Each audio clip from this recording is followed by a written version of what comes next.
Hi, I'm Christelle and welcome to this evening's edition of E-Prime. Reggae artist Bugle is back from Barbados, where he delivered another solid performance at the 2017 staging of Reggae on the Hill.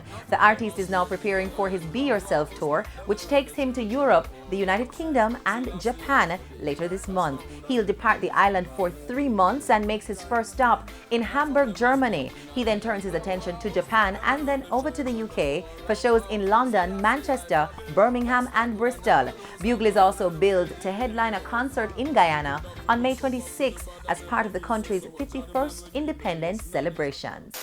Reggae artist Nesbeth is certainly living his dream on the international stage. The artist recently performed at the Reggae Spring Fest, where he made his debut in Cleveland and Columbus, Ohio, to a massive audience. The artist delivered a well-received set, wooing patrons with hits like Guns Out, My Dream and New Gangsta, the video for which is now being produced. He's also booked for an appearance at the Caribbean Village Cultural Festival in Fort Lauderdale on June 25. Global Food Festival Jamaica will this weekend host their charity event at the Constant Spring Golf Club. The project is aimed at uplifting and changing lives through Christ, and here to share the details is Dr. Rowan Hepburn. May the 6th, we're going to have 10 to 15 different nations, Puerto Rico, China, Bahamas, and we're going to be bringing in all these different nations into Kingston, and each nation will be serving the best of their cuisines. And we have we have Stitchy coming, of course, also a world-renowned gospel singer. We're going to, Kenton Jones is going to be there, also lyrically blessed. They're going to have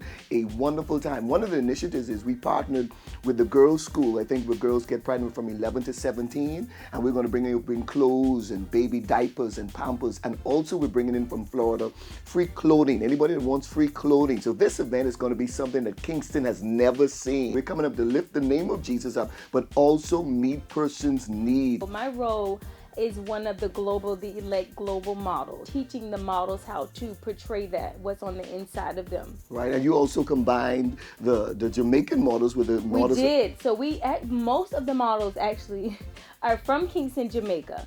Never modeled before. This is their first time modeling. So to them, this is like a dream come true. So they're able to get professional training and have that moment to look beautiful on stage with us. You can pick up your tickets from 104 Waltham Park Road in Kingston, Jamaica. You got to come and be blessed. Also, you can pick up your tickets from the Courtly Hotel next to the Pegasus Hotel, where you can get your ticket May the 6th at Constant Springs Country Golf Club. And on the international scene, American rap mogul Jay-Z has a new lawsuit on his hands. Jay-Z is being sued for his use of the Rock Nation logo. Iconic's brand group is the owner of the logo after paying a whopping $204 million, giving them ultimate control over where the logo is placed. The Rock Nation image has been making its rounds on Major League Baseball hats, hoodies and shirts, and Iconic says they did not approve any of those endorsements. They're asking the court to award them $10 million for the unlawful use. And that's it for this evening's edition of E-Prime. I'm Christelle. Thank you for watching.